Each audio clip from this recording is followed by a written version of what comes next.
Bom dia a todos, hoje é 10 de abril de 2019, que possamos pedir ao nosso grande Deus, ao Jesus nosso Mestre, a permissão de poder começar esse trabalho de hoje, aos bons espíritos estar conosco, e a doutor Bezerra de Menezes e a dona Ivone do Amaral Pereira, as suas carinhosas atenções. Que assim seja. Então, pessoal, retomando, o nosso estudo da semana passada, aqui no livro Damas da Obsessão, nós estávamos falando sobre a questão do suicídio e o suicídio, vamos dizer assim, forçado, por entidades através da própria obsessão, tá certo? Oi, Ventus, infelizmente não sei te dizer, não poderia te ajudar, desculpa, não sei qual é a chat, mas se quiser ficar com a gente, seja bem-vindo, tá? Então, sobre a obsessão que levaria ao suicídio, Então, o Dr. Bezerra nos está esclarecendo isso porque os dois personagens dessa história esteve envolvidos em circunstâncias tais. Contei para vocês a semana passada o da Dona Ivone, O que é que ela passou, enfim. Dois suicídios no qual ela teve envolvida em encarnações passadas, uma deliberadamente por ela mesma e outro em ocasião de um suicídio, de uma obsessão. Mas aí eu vou fazendo como sempre, faço a leitura e depois nós vamos conversando, tá bom? Bem-vinda, Priscila. A Fabrícia já tá aí, ó. Vamos lá.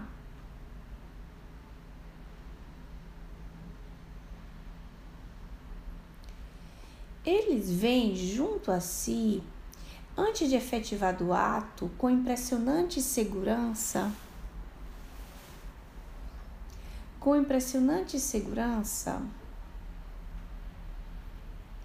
tais se materializados fossem diante dos seus olhos corporais, os quadros mentais que o obsessor fornece através da telepatia ou da sugestão. Um receptáculo de veneno, a substância corrosiva, um revólver engatilhado que misteriosa mão sustém, oferecendo-lhe uma queda de grande altura onde eles próprios se veem. Estou lendo esse pedacinho aqui para vocês verem a questão desses quadros mentais que nos tentam se fazer e que a pessoa devagarzinho vai luindo, vai se desgastando por causa dessa hipnose que acontece com eles. Agora, mais para frente, notemos, todavia, que tratamos tão somente da obsessão simples, ou seja, daquela que é ignorada por todos, até mesmo pelo obsidiado, da que não se revela ostensivamente, objetivando a alteração das faculdades mentais, mas que sutilmente, ocultamente, através de sugestões lentas, sistemáticas, solapa as forças morais da vítima, tornando-a, por assim dizer, incapaz de reações salvadoras.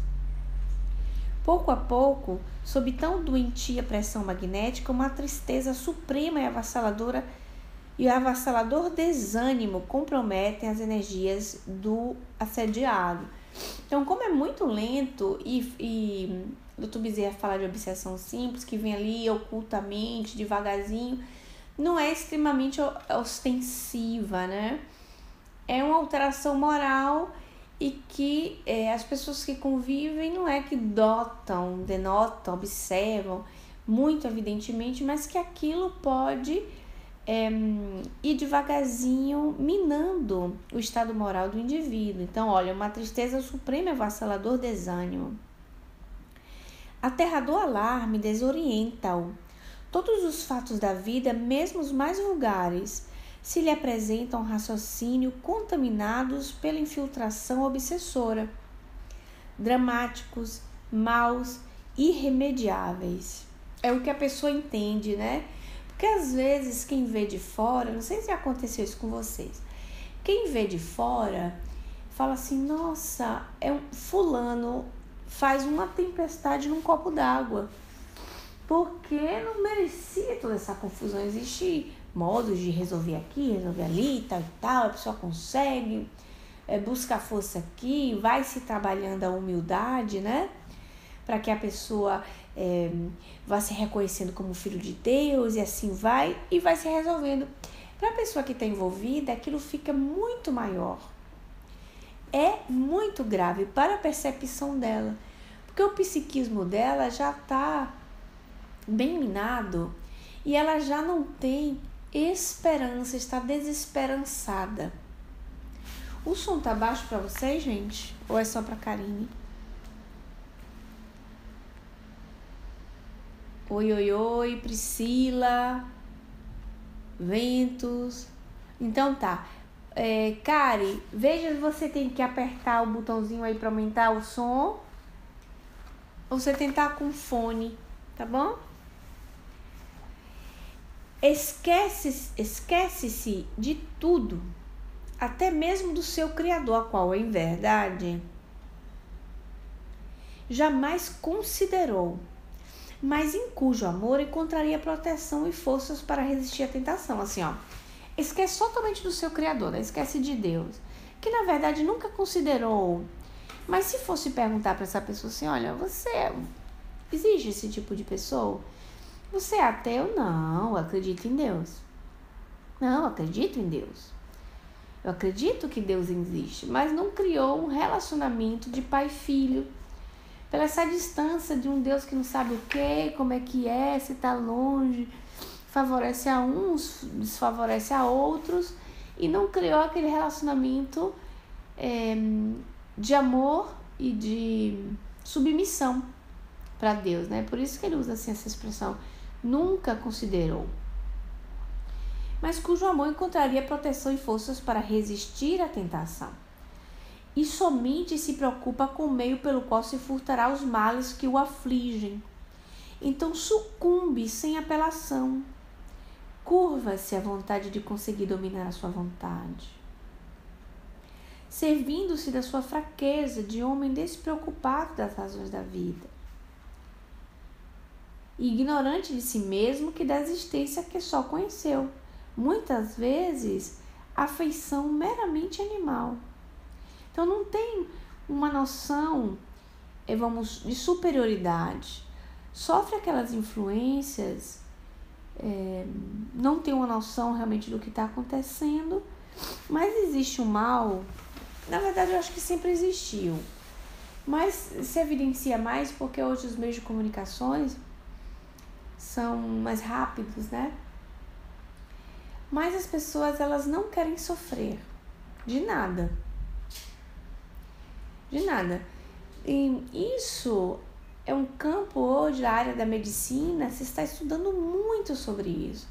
Porque ficou um entendimento errôneo que a vida só é boa se dá prazer. Se a vida não der sempre prazer, então a vida não é boa. Quando nós estamos ligados a problemas de saúde, por exemplo, é que aí a coisa piora. A coisa piora muito. Porque a doença do corpo físico, ela é uma educadora, né? De algum modo, Deus está mandando para nos educar alguma coisa. Ou tem uma de vocês, as meninas, que gostam dessa expressão, cortar as arestas, né? Não lembro qual é de vocês que gosta de usar essa expressão. Cortar as arestas.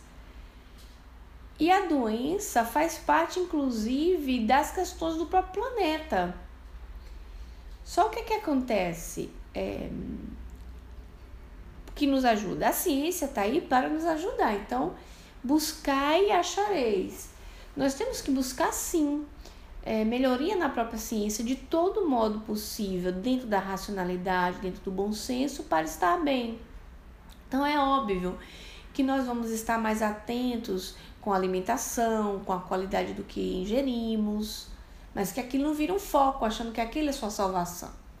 Ou estar atentos, por exemplo, a saúde tem o que ingerimos em relação à alimentação, mas também tem a medicina preventiva, né? Que são os integradores. Não, em português tem outro nome, gente. Não são vitaminas. Como é que se chama em português? Vocês falaram pra mim outro dia, já me esqueci de novo. Esqueci, que é Integratore, né? Vocês forem lembrando aí pra mim, depois eu falo. Que são, você toma quantidade de magnésio, você toma vitamina D, você toma vitamina C, você toma a cúrcuma, você toma coisas naturais que entram no seu organismo e que vai dar uma função muito melhor do que você esperar sentir um mal para tomar uma alopatia, por exemplo. A alopatia é útil, é maravilhosa quando ela é bem usada e com a consciência, né, do uso dela. O que acontece? Que como nós entendemos que a vida é só prazer, mas o sofrimento faz parte da vida, inclusive a doença física também faz parte do próprio planeta de provas e expiações. Dou um exemplo interessante para vocês. Em mundos superiores, acima da Terra, os tipos de doenças que nós temos no mundo de provas e expiações já não tem mais. Em outros ainda, a doença não existe mesmo. O corpo morre, mas morre diferente. O corpo se decompõe diferente. Não vai ter a decomposição voraz que tem da matéria densa, que é a do corpo nosso. Então, olha só, é diferente. Então, a própria doença, seja ela qual for, aquele mal-estar aqui e acolá, faz parte do planeta também. Fora as questões reencarnatórias que nós temos que reaver, né? Enfim, é uma coisa muito longa, mas eu queria dizer para vocês sobre a questão do não querer sofrer. Então, você imagina, e agora tá uma moda, e dizem que, não sei se é na Suécia ou é na Noruega, que os jovens podem pedir aos pais, a partir de 12 anos, escrever um documento que, se eles tiverem que ficar ligados em maquinários, se tiverem algum dia de ficar ligados em maquinários, que desliguem as máquinas, porque eles preferem a morte. E várias pessoas estão indo com esse pensamento, né? Se por acaso eu tiver um dia... por sinal, até contaram uma piada outro dia, coincidentemente, depois que eu vi uma palestra da Associação Médica Espírita falando disso, né? Dessas questões de eutanásia e etc. E dos sofrimentos extremos que colocam as pessoas. Eu vi uma piada dessa, né? Que dizia que o menino chegou pro pai, numa conversa assim, entre pai e filho, e falou: pai, se eu tiver que sofrer um dia, né? Se eu tiver que manter-me, vamos dizer assim, em maquinários, que a única razão da minha vida, para eu me manter em vida, seja aquele maquinário, e líquidos, que o senhor possa desligar o maquinário, né? Aí o pai, ele falou assim, eu não quero ficar no estado vegetativo, isso é uma expressão que está se falando muito, né? Por favor, pai, por favor. Tá bom. Aí diz que o pai, né? Ele se levantou, desligou a TV, o Wi-Fi, o ar-condicionado, jogou minha Coca-Cola fora e ainda me tomou o celular. Foi a solução do pai. Porque se está banalizando tanto essa conversa hoje, que ser moderno é falar disso com naturalidade. Não, eu não quero mais viver se eu estiver sofrendo. E a falta de Deus, a falta desse entendimento pai e filho tem um peso enorme para as desistências da vida. Mas nós vamos falar disso no próximo áudio. Voltando no nosso segundo áudio, porque aqui diz, Dr. Bezerra, então sucumbe sem apelação, curva-se à vontade que conseguiu dominar a sua vontade, servindo-se da sua fraqueza de homem despreocupado das razões da vida, ignorante de si mesmo, que da existência só conheceu muitas vezes a afeição meramente animal. Ou seja, todos os seres vivos, principalmente, eu vou assim reduzir, os mamíferos, eles nascem, né? Eles vão procurar crescer, vão se alimentar, eles vão se reproduzir e vão morrer. Muitos seres humanos nascem, crescem, reproduzem e morrem. Você lembra quando a gente estudava ciência na escola? Nasce, cresce, reproduz e morre. E através dessa descrição da vida, a pessoa entra de cabeça em vários momentos vis do usufruto, né, do seu próprio livre-arbítrio e dos bens que a própria terra proporciona. Nascer, crescer, comer, né, para sobreviver, reproduzir-se, e não se preocupou com os sentidos reais da própria vida. Isto é, diz Dr. Bezerra, que possui nos recessos da personalidade, Daí se concluirá, então, da necessidade de os homens procurarem conhecer a si mesmos. Isto é, que possuem nos recessos da personalidade um sexto sentido, um dom natural capaz de permitir tais desastres. Se conservar ignorado, e se eles próprios, os seus portadores, preferirem viver alheios às causas sérias elevadas, que eles permitiriam a harmonia com estados psíquicos superiores, que de tudo isso os eximiriam, uma vez que o obsediado possuirá forçosamente, para que se torne obsediado, os ditos dons mediúnicos, tal como a humanidade os possui. Assim, no sentido geral, né, da mediunidade. Isso é um assunto que cria muito conflito entre os estudiosos, muito conflito. Porque alguns dizem nem todo mundo é médium, não, mas Kardec diz que todo mundo é médium, isso dá uma confusão enorme. Então, Kardec diz no Livro dos Médiuns que todos são médiums, no sentido geral da palavra. Então, os médiuns não ostensivos, né? Mas raramente alguém não tenha rudimento, raramente, porque realmente nas pesquisas que ele estava fazendo, raramente alguém não tinha um rudimento. Só que, seguindo o raciocínio do próprio Evangelho e das colocações do próprio Cristo, línguas de fogo, né, falarão por nós, é que as novas gerações viriam sempre com mais essa predisposição. Então, o que seria esse todo mundo ser médium e alguns são mais médiums, vamos dizer assim? A questão da ostensividade, né? A questão da ostensividade. Ou seja, a pessoa ter uma noção que tem uma intervenção, às vezes também nem tem, mas é muito ostensivo, então ele vai pela fala, pela escrita e por outros meios também, tá certo? Mas assim, vocês lembram de uma perguntinha que eu já devo ter dito tipo 3.000 vezes com vocês? Quem ainda não foi lê-la vai sentir esse desejo de ler, que é a 495, quando se pergunta se o Espírito Protetor se afasta de nós. E existe um estímulo de São Luís e Santo Agostinho de nós falarmos com o nosso Espírito Protetor sempre.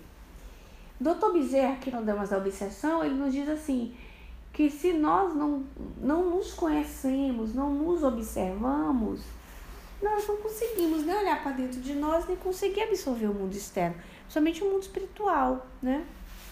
Olha só. Aí aqui eu vou ler um trechinho para vocês.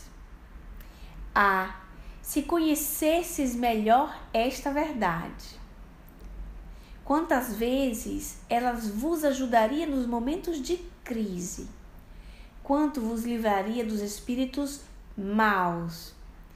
Mas no dia solene, quantas vezes esse anjo do bem vos terá de dizer: não te aconselhei isto? Entretanto não fizeste. Não te mostrei o abismo? Contudo nele te precipitaste. Não fiz ecoar na tua consciência a voz da verdade? Preferiste, no entanto, seguir os conselhos da mentira. Interrogai os vossos anjos da guarda. Estabelecei entre eles e vós essa eterna intimidade que reina entre os melhores amigos. Não pensais em lhes ocultar nada, pois eles têm o olhar de Deus e não podeis enganá-los. Pensai no futuro, procurai avançar nesta vida e vossas provações serão mais curtas, vossas existências mais felizes. Vamos, homens, coragem, lançai para longe de vez por todas preconceitos e pensamentos ocultos. Entrai no novo caminho que se abre diante de vós. Caminhai, caminhai, tende guias, segue-os. A meta não vos falta, não vos poderá faltar, pois essa meta é o próprio Deus. E mais adiante, ele vai dizer que é dessa qualidade de conversar com o próprio Espírito Protetor que faz com que todos nós sejamos médiums, né? Tá nessa mesma pergunta. É esse tipo de qualidade que fazem de todos os homens médiums, porque todos nós podemos realmente trocar ideias, sentir a presença do Espírito Protetor e estar ligado com ele, tá? Então, nesse sentido geral, são essas comunicações de cada homem com seu espírito familiar que fazem que sejam médiuns todos os homens. Médiuns ignorados hoje, mas que se manifestarão mais tarde e se espalharão com o oceano sem limites. Então, é nesse sentido, né? Já existem outros pesquisadores que preferem criar uma distinção para o médium ostensivo a aquele que sofre influência oculta. Porque influência oculta é quando os espíritos atuam em nós e não temos noção nenhuma. Então é como se tivesse aquela freche, aquele espaçozinho da mediunidade, né? Que é essa interação com os dois mundos, o espírito atua em nós, mas nós não sabemos, através da influência oculta. E a mediunidade, de fato, traz, vamos dizer assim, a cartas claras com quem nós estamos lidando. Vamos dizer assim, né? Então, o que aquele Dr. Bezerra diz isso? Que muitos médiuns sofriam disso, os ditos dons mediúnicos, tal como a humanidade os possui.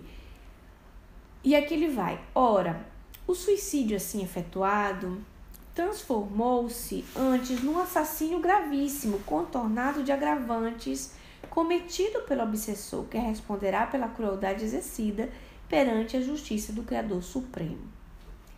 Quanto ao obsidiado, sua responsabilidade certamente foi profunda, em razão de haver permitido acesso às arremetidas inferiores, por se conservar igualmente inferior, não desejando o próprio progresso com a renovação dos próprios valores morais, à procura do ser espiritual e divino existente em si, não tentando reações de ordem moral e mental para dignamente se equilibrar nos deveres impostos pela existência.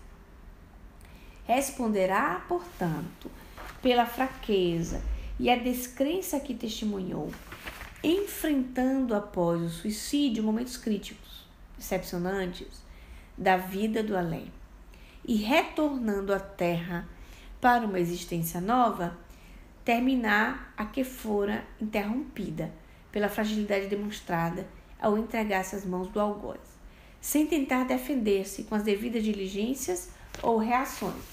Assim, vamos lá. Tínhamos falado na semana passada, né? Se você está ouvindo esse estudo pela primeira vez, o anterior, a gente vai detalhar bastante sobre isso. O próprio codificador nos diz que existem suicídios que são verdadeiros assassinatos. E Dr. Bezerra aqui também diz, né? Olha, são verdadeiros assassínios. E o espírito que fez isso vai estar comprometido como assassino, como alguém que mata alguém aqui na Terra, tá? E para ele, assim, pior, porque estando livre da matéria, livre do corpo físico, ele tem uma noção muito mais clara, uma visão muito mais concreta do que está praticando. do que está fazendo. Então, é um mal deliberado, tá? O suicida vai ter seus atenuantes, óbvio. Por isso que nenhum caso é igual a outro caso. Mas responderá pela própria consciência, por exemplo. Eu dei mais escuta ao espírito inferior do que ao espírito protetor. Porque nesse interim que o espírito inferior está atuando no psiquismo da pessoa, o espírito protetor seu... Deixa eu ver, peraí. Que o espírito obsessor está atuando no psiquismo da pessoa, ok? O espírito protetor da própria pessoa também tenta ajudar de todos os modos. A voz da consciência, olha só, né? Que é que eu li para vocês, a pergunta 495. Eu não lhe mostrei a verdade e você preferiu seguir o caminho da mentira. Então, nós não estamos abandonados ao Deus dará. Eu normalmente brinco com minhas amigas, assim, ó, gente, o espírito protetor, quando uma coisa acontece com a gente, não significa que ele foi ali tomar um cafezinho e depois dizer, nossa, me afastei 2 minutos e aconteceu isso tudo. Não é bem por aí, ele está ligado conosco no nosso psiquismo. Ele pode se afastar para fazer uma coisa ou outra, mas quando ele é necessário... Bom dia, dona Edna, bem-vinda. Quando é necessária a sua presença, a atuação dele é sensível, mas pode ter certeza que ele está lá. E se as coisas acontecem conosco, existe um aprendizado disso aí, né? Aí o Dr. Bezerra depois vai dar um exemplo da reencarnação. Enfim, com isso concluímos o capítulo 6 do Dramas da Obsessão e vamos começar o 7, que já é a intervenção direta. Já vai contar como é que foi que Roberto Iperi tirou esses espíritos de dentro daquela casa que estava influenciando aquela família. Então, voltando ao nosso terceiro áudio, capítulo 7, começando o capítulo 7, dona Edna, viu? O meu livro é página 36, eu não sei qual é o livro da senhora. Foi a sua edição, minha edição, terceira edição.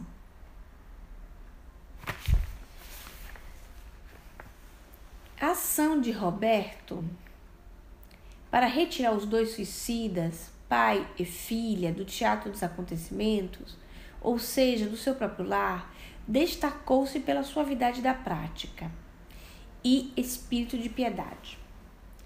Não ignorava ele que, em torno de uma individualidade impenitente, desencarnada ou não, voluteiam entidades viciosas e perturbadoras, mas que também se encontram influenciações amorosas de amigos da espiritualidade, afeições ternas, de preferência uma mãe, um pai, um amigo dedicado, a umas outras, prestativas e sinceras, prontas a intervirem, beneficiando aquele que lhe foi caro, desde que o momento se lhes torne propício. Apelou, portanto, para o auxílio do espírito já esclarecido da genitora do suicida, dela, solicitando concurso valioso para a missão de fraternidade que se impusera, a par de outras entidades votadas permanentemente ao gênero de serviço. Por sua vez, Peri... Tá, eu vou parar aqui uma pausa, porque depois eu começo outro detalhe aqui desse capítulo. O Roberto, o que é que ele faz? Ele vai retirar, né, pai e filha suicidas que tá naquela família. Vocês lembram? A família grande. Se suicidou o pai, depois se suicidou a filha, sob as energias do pai suicida, e um terceiro filho tinha já tentado suicídio e outros estavam com esse pensamento. Recapitulando, o pessoal que vai ouvir agora, né, começa a entender o que está acontecendo. O espírito de Roberto, o que é que ele faz? No ambiente não está somente o espírito suicida, os 2 espíritos suicidas, mas tantas outras entidades, tá? Que estão ligadas pelo comportamento da família, enfim, é uma sociedade. Nossa Senhora, hein? É uma sociedade. Quanto mais gente, vocês já imaginam, né? Mas só que coisa interessante. Roberto sabe que, apesar dos espíritos sofredores ficarem ali pululando o ambiente, existem tantos quanto os espíritos bons. Aí são os espíritos protetores da própria família, das individualidades, vão existir os espíritos protetores do núcleo familiar, vão existir os espíritos familiares, os parentes, os amigos queridos que já alcançaram uma determinada evolução, eles também estão à disposição para ajudar. Dom Roberto faz uma evocação a esses espíritos, chamando-os para fazer parte daquele projeto. E observem que Roberto e Peri não estão sozinhos, trabalham em equipe. Eis porque os trabalhos de fraternidade, que as pessoas se envolvem com realmente fruto de amor, funcionam melhor. E um ajuda o outro. Inclusive, o Roberto chamou também entidades especialistas daquele tipo de serviço, tá? Entidades necessárias com especializações para aquele tipo de atividade. Inclusive, ele chama a mãe do Leonel, né? Que já é uma entidade mais esclarecida, enfim, para ajudá-lo nesse processo. Por sua vez, Peri reunia seus milicianos árabes, pois os desencarnados também podem organizar milícias para o serviço do bem, se lhes aprouver, com eles cercando a resistência em questão. Como fariam autoridades terrestres, a fim de evitarem quaisquer sortidas desagradáveis por parte dos obsessores, que poderiam querer evitar a partida de suas vítimas, dada a hipótese de poderem perceber a movimentação que se seguiria. Então, lembra de Peri? Vocês lembram? Peri era o índio. O índio que também teve encarnação árabe com suas milícias. Pede ajuda a esses grupos de espíritos afins para poderem estar ali em alerta para qualquer coisa ajudar, né? Com os espíritos que estão ali obsediando essa família. O móvel do suicídio de Leonel, criado, como sabemos, sob pressão de inimigos invisíveis, fora o terror a uma inevitável ordem de prisão, ao cárcere humilhante e degradante que lhe escancarava possibilidades irreprimíveis. Curvando-se àquelas influências, envolvera-se ele em complexos irremediáveis, no seio da firma comercial em que emprestava os próprios labores profissionais, como guarda-livros e caixa interino, que era da mesma coisa. Cargos estes da mais alta importância do comércio, e que outrora somente se confiava a pessoas de reputação inatacável e íntima confiança da firma que as admitia. Mas, para que o leitor, leigo dos conhecimentos em torno das infiltrações obsessoras que podem envolver uma personalidade, possa ajuizar dos seus sintomas e a tempo procurar recursos na ciência psíquica para debelar o terrível mal, com os corretivos fornecidos pela mesma ciência, entendemos dever explicar algo que se passava com aquela personagem da história. Então, eu vou entrar na conversa, porque o Dr. Bezerra agora vai explicar o que ocorreu com o Leonel desde menino, desde pequenininho, tá bom? Qual era a trama dos espíritos? Muitas vezes, eu já vi casos assim muito curiosos, muitas vezes esse tipo de obsessão é a longo prazo. Então a gente tem muito medo, às vezes assim, o espírito veio através de mim por uma mania minha, a pessoa fica com medo, né? O espírito derrubou as coisas através de efeito físico na minha casa, aí a pessoa fica com medo, nossa, eu tô sofrendo altas perturbações. Ou chega às claras assim, se manifestando através da pessoa, né? Esse método é o método, um dos mais maleáveis para se lidar. Não digo fáceis, não. Maleáveis, porque aí você já sabe com quem tá lidando e tal. Esse tipo de situação é um tipo de situação que vai cozinhando a pessoa devagarzinho, mas muito devagarzinho. Porque o tempo para os espíritos é relativo do nosso tempo. Então, eles não têm pressa para poder alcançar o que desejam. Então, esse rapaz, esse senhor, ele tinha uma certa tendência. Então, eles se agregaram naquela tendência. Qual era a cartada final? Ele faria mais besteira, mais besteira, mais besteira, mais besteira. E dentro dele ele tinha terror de ir preso, de ser humilhado, tá? De ficar degradado para a sociedade. Porque o cargo que ele tinha profissional era um cargo de extrema confiança. Então, uma pessoa que tem esse cargo e ela chega a se sujar desse jeito para a sociedade, é uma pessoa dita infame. É um infame. Porque é como você pegar a porta da sua casa e dar para uma pessoa e ela roubar todinha, né? Então ele morria de medo disso. Então essa vergonha, apesar disso, fazia as coisas. Olha a hipnose, olha o caráter dele valendo, né? Também. E apesar disso ele fazia. Então, com medo da vergonha, da humilhação, de ir pra cadeia, ele se matou. Vocês vão entender que esse medo dele de cadeia, de ficar degradado na cadeia, sofrendo humilhações horríveis no cárcere, está ligado, vocês vão entender tudinho, a uma ação deles no passado. O que eles fizeram com as pessoas disso? Mandaram para cadeia, humilharam, botaram no cárcere degradante, fizeram sofrer torturas horríveis. Então, dentro dele, ele tinha terror de passar por aquilo que ele fez os outros passarem. Vocês entendem? Tudo inconscientemente. Conscientemente, ele não tinha noção. Não é que ele tinha noção da encarnação, nada disso. Nem tinha noção dos débitos que ele tinha, né? Vamos lá. Aí o Dr. Bezerra disse que vai explicar. Nós vamos ver a explicação do Dr. Bezerra, depois a gente conversa. As anormalidades morais e psíquicas surgiram na vida de Leonel desde a infância.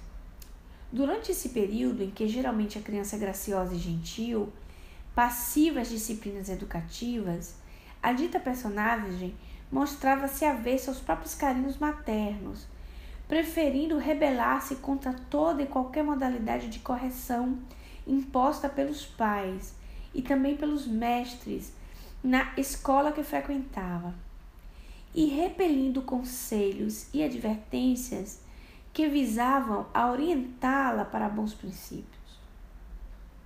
Então, desde pequeno, ele era extremamente rebelde a carinhos.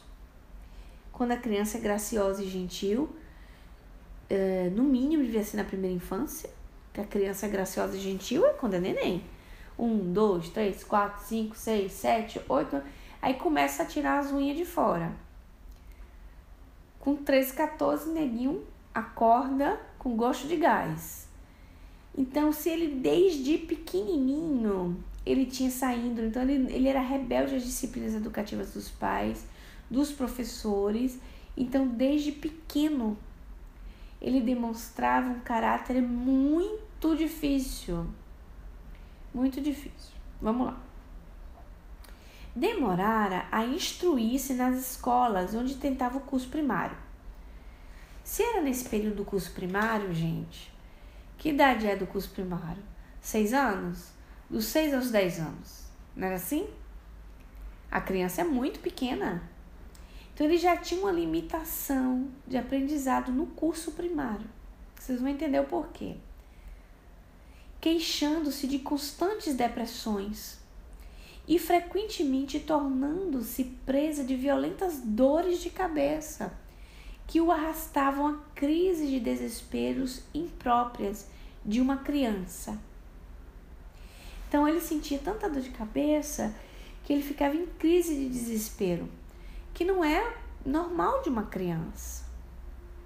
Aí veja, o Dr. Bezerra mais para frente, ele vai dizer assim, ó: há tempo de procurar recursos da ciência psíquica para debelar o terrível mal, com os corretivos fornecidos pela mesma ciência, entendemos dever explicar algo que se passava com aquela personagem da nossa história. Então, assim, nesse tempo que ocorreu isso, não tinha evolução nem da ciência, nem da pedagogia, nem da psicologia, como temos hoje, como recursos. Nós temos N recursos. Naquele tempo, não. Foi injusto para ele? Não, não foi. Porque era necessário para ele aquele período em que o progresso se encontrava naquele estado, daquele jeito que ele foi para ele, tá?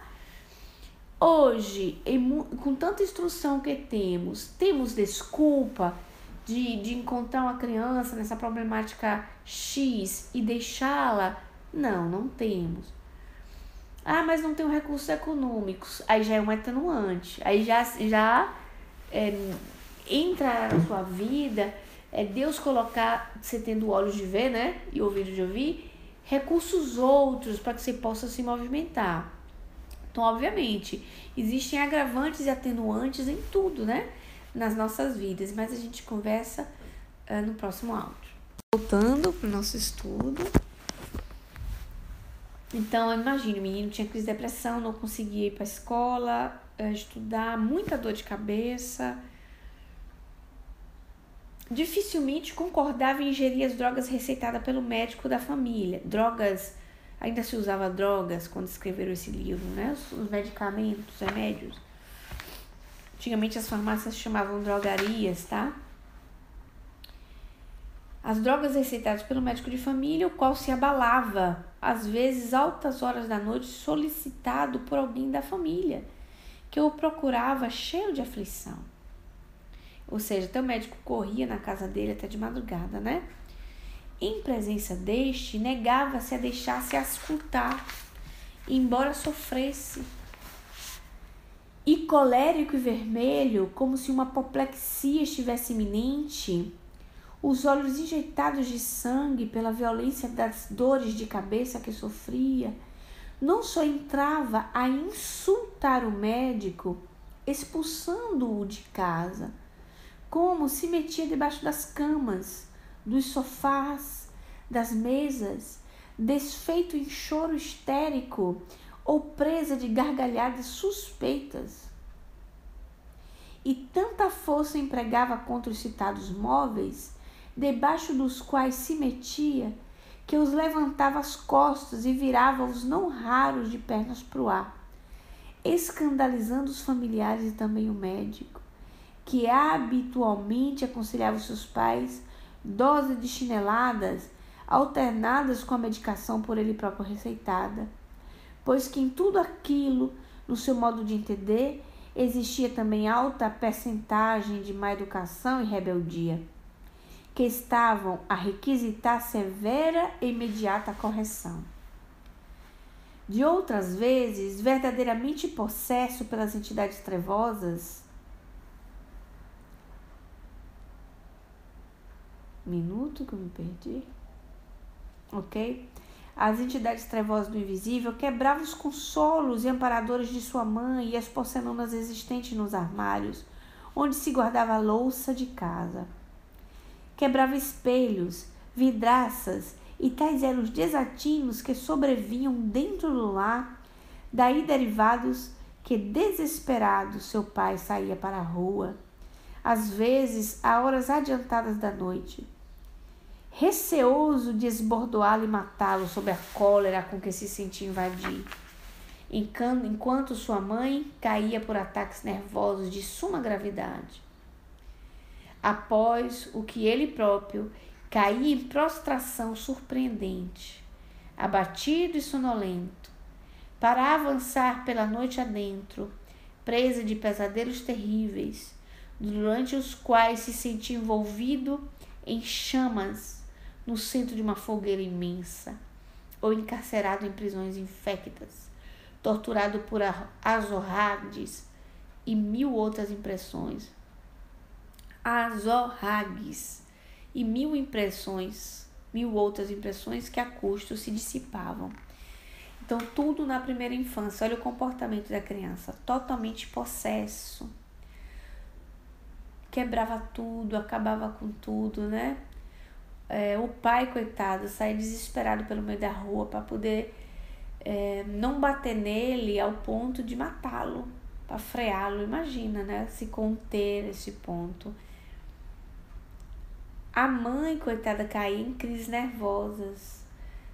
De qualquer jeito, uma prova danada para um pai e uma mãe dessa, né?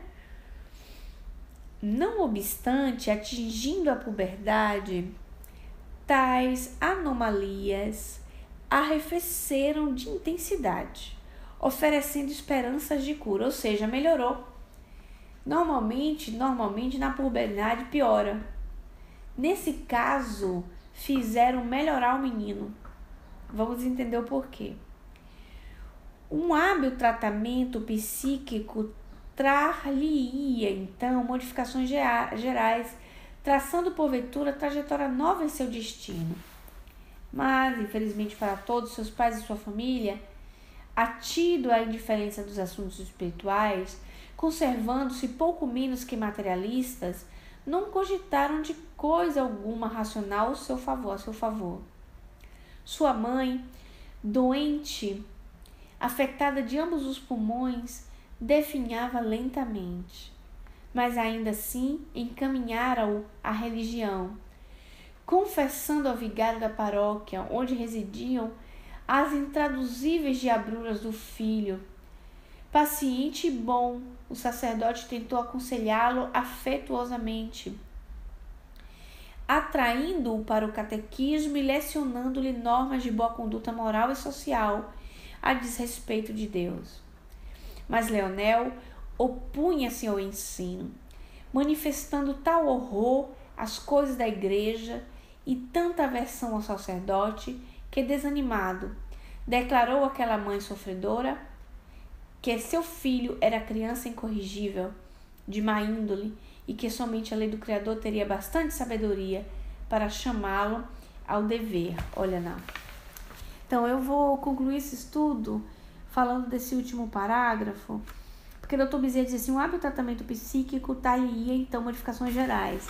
Se nós hoje tivéssemos um caso de Leonel assim, e pais abertos para um tratamento, esse menino passaria por um bom tratamento psíquico, psiquiátrico, com uma boa necessidade da medicina alopática, com o tratamento de medicina integrativa, vários pontos, né, com alopatia, com homeopatia.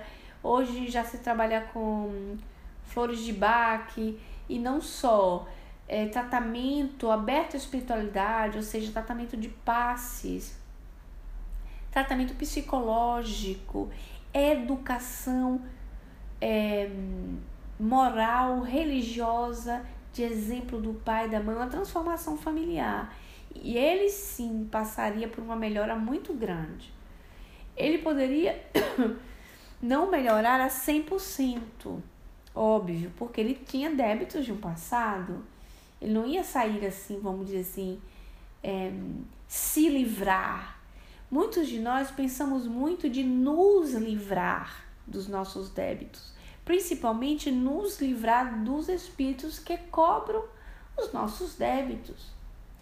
E quando a gente tem a cultura do se livrar, é a mesma cultura cravada no nosso inconsciente das religiões antigas de vai de reto Satanás, tá? Então, um tratamento integrativo para o Leonel, com a modalidade de encontrar-se e reconhecer-se como ser humano no mundo para Deus. Então, ele daria uma melhorada, sim, e enfrentaria, vamos dizer assim, aquela obsessão de um modo muito mais light, com algumas situações a se resolver. Se fosse possível esclarecê-lo por questões espirituais diretas, seria ensiná-lo a valorizar primeiro a Deus, ceder-se a Deus, consenhar-se a Deus, e reconhecer através da reencarnação que há débitos para ressarcir, e procurar convidar os espíritos infelizes, sofredores, para a ceia do amor, né? Para a ceia do perdão, para que pudessem reconstruir-se, porque assim, no Evangelho segundo o Espiritismo, viu, gente, tem um pedacinho, assim, eu não vou pegar agora não, porque o nosso tempo está curto, mas tem um pedacinho que diz assim, que muitas vezes nós estamos, energeticamente falando, né, assim, abertos a sofrer obsessão por um perdão que nós não demos. Isso me impressionou bastante um tempo atrás, porque não só por que fizeram conosco que a gente está pagando, né, mas muitas vezes por um perdão que nós não demos. A gente morreu com o problema de não perdoar a pessoa. Isso foi a cadeira, viu? Isso é a cadeira que eu tô me mexendo. o perdão não dado. Então, que a gente volte a falar semana que vem, às vezes um perdão não oferecido, não dado, inclusive de encarnações passadas, cria um peso muito grande. E sabe aquelas coisas que às vezes existem assim, meio espiritualista, meio esotérico, uma expressão interessante, fala assim, fica amarrando a vida da pessoa, né? Vou desamarrar sua vida. Fica como empecilho aquilo ali, porque você fica com laços fluídicos, às vezes ligado a uma problemática que já poderia ter sido resolvida. Lembrando de Jesus, que nos diz fazer as pazes com o teu adversário, fique até enquanto ele está contigo encaminhada, né? Justamente para que você não leve contigo aquele peso, porque senão é pior, porque senão depois você vai passar por juiz, para ser julgado, assim, e pagará fim até o último ceitio, né? Vai ser choro e ranger de dente. Por um motivo muito simples, porque se você levar para a erraticidade, rancores, você está prolongando uma coisa que seria, às vezes, assim, por falta de diálogo, muito mais resolvível nessa encarnação. Nós precisamos disso. Mas aí nós concluímos o nosso estudo de hoje, tá? Agradecer a vocês a presença, pedindo a Jesus, pedindo aos bons espíritos que nos inspirem, que a nossa semana seja de serenidade. Graças a Deus.